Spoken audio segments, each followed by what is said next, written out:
Good morning, traders and friends. To start off, be sure and like the video at the bottom if you like it, and I will appreciate any and all comments you can give me, positive or negative, of course. And I like your feedback, some stock ideas, ways we can make some money together. And I'm in some chat rooms and stuff. So anybody's watching this, if you want to get into a couple or three free chat rooms, just let me know and I can give you some links and stuff. But let me get into the video. And basically, we have a hurt box. It comes basically from 2811 all the way down to 2682 on our SPY. And in the overnight session, we have come right up to this prior swing high on the SPX, on the SPX futures. And they have sold off a little bit this morning.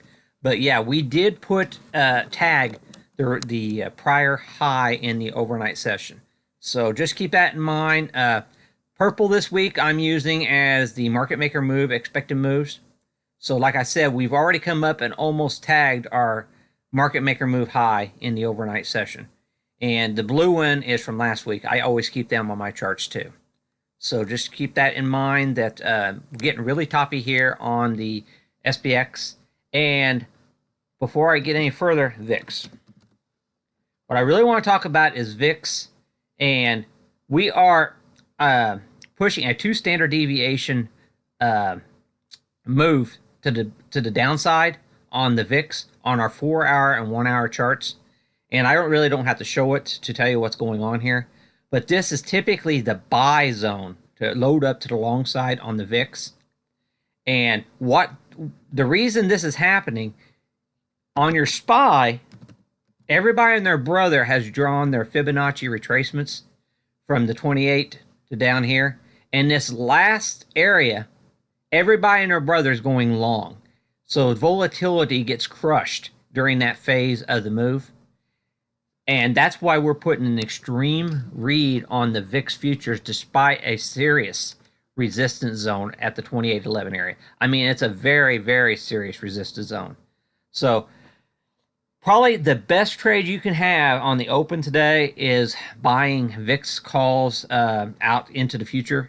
And you're probably getting a really good bargain on buying volatility at the open or near the open in today's trading session, in my opinion. Okay. Now, if you go with your cues here, let me see here. They were getting a responsive sell signal yesterday in the trading session.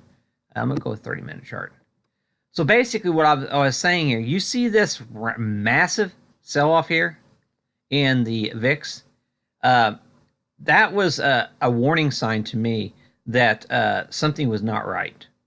Okay, and this came out of the blue, and it just it hit hard, and so just keep this in mind. And then it didn't really come back off of it. The S&Ps came back off of it, but the end of the close, it didn't come back off of it. Now in the overnight session, we are catching a little bit of bid.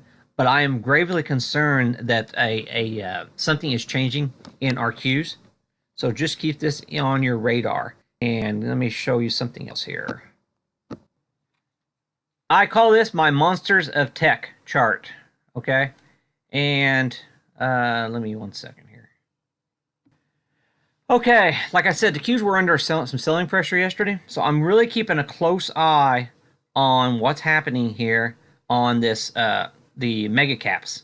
They're the mega caps, and see what we're having here. This downward trend line, we keep coming up into that and off. So as of right now, I mean, we're not seeing any type of rotation into the mega cap stocks, and this is a driving force of the markets. And I tell you right now, there is one heck of a squeeze setting up on Amazon. So I don't know how this is all going to play out. But this is finding some significant resistance going into major overhead resistance in the markets. So I'm leaning to the downside. I think this pattern here is about to resolve and start failing to the downside on the mega cap stocks. I'll start with my Facebook here, and you see this downward trend line we're coming into? You know, we had this gap up after earnings on the Facebook, and we are coming right back into this trend line. We're likely going to be right on that today. So just keep this on your radar here, that if the markets were to start catching a sell signal, which I think that's going to happen, Facebook is potentially breaking a significant uptrend line. Now, Apple is not nearly as clear on the chart, but you see this, wouldn't you know it, never does what I want it to do. You see this, it had the gap up open there, and that's how I drew my trend line. And we had a nice little bit in it yesterday. So, and I made some money on it. But the main thing about Apple yesterday, to tell you how weak-handed people are right now, I used the 1 minute time frame. And as soon as I saw a sell signal, I got out. And if I hadn't, I would have given up most of my profits for the day. So I just want to point that signifies to me some very weak hands in this market whenever you have to go all the way down to 1 minute charts to lock in your profits. So that's another thing you need to be cognizant about. So, but yeah, it's showing a little bit of more strength here on the Apple. You would think it, but we do have that trend line not too far away here on the Apple either. It could easily tag it today if we get some selling action. Apple, Amazon. Okay, Amazon's kind of in this downward wedge pattern. Okay, and it just cannot seem to catch a bid whatsoever. And it is on the Bollinger Bands. It is squeezing super hard on the 4-hour and 1-hour charts. So something big is about to break on Amazon. Either to the downside or the upside. I'm really concerned because we are at such a significant resistance level and the relative weakness from the Qs that Amazon is actually going to resolve to the downside, in my opinion.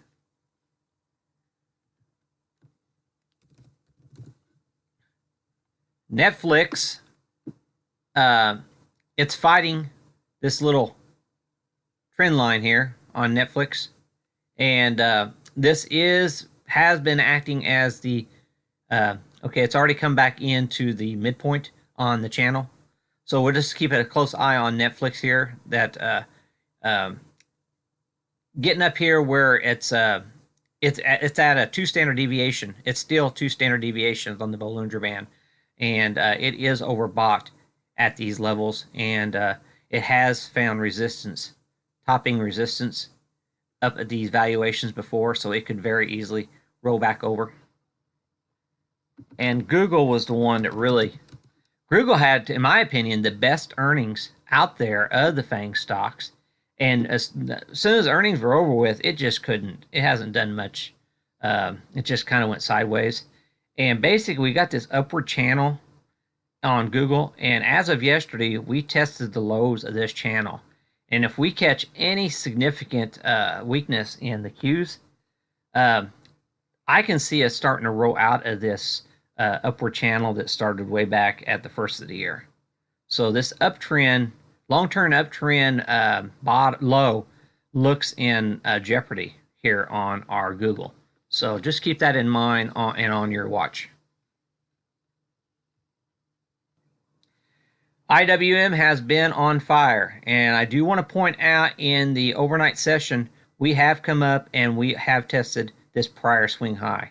Well, actually, we closed on that prior swing high, and we're pushing out just slightly above that in the overnight, in the morning session. So we're actually testing the secondary swing high, and the getting awful close to the market maker expected move for the week.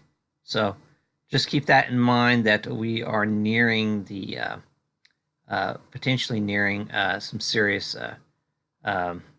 resistance in even our Russell. So, and like I said, there's I think there's a sell signal in the crude.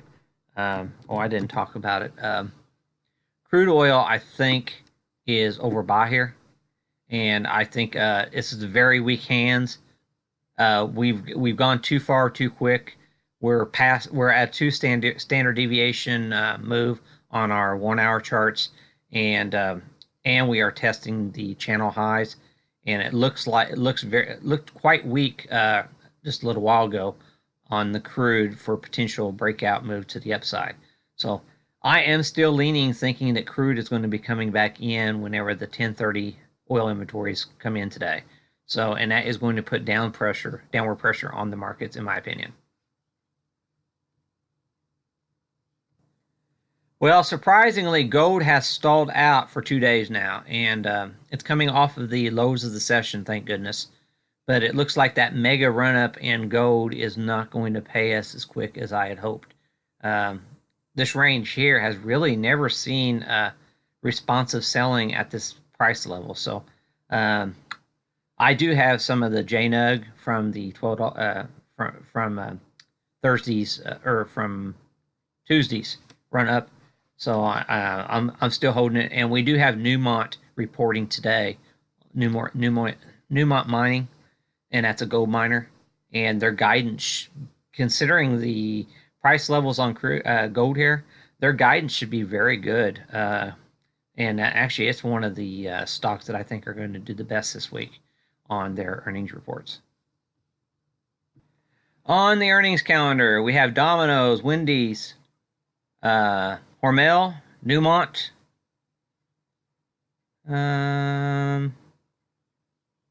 Norwegian. Those are the big ones that I see hitting this morning. And then after hours, you got a Chinese name, Key, and Roku, Baidu, Dropbox. That's a tech stock. Okay. So that gives you an idea of some of the stocks that are reporting. And Roku is actually making some pretty good headway, but their valuations do seem to be a little bit toppy. So that just gives you a quick rundown for the earnings today. Then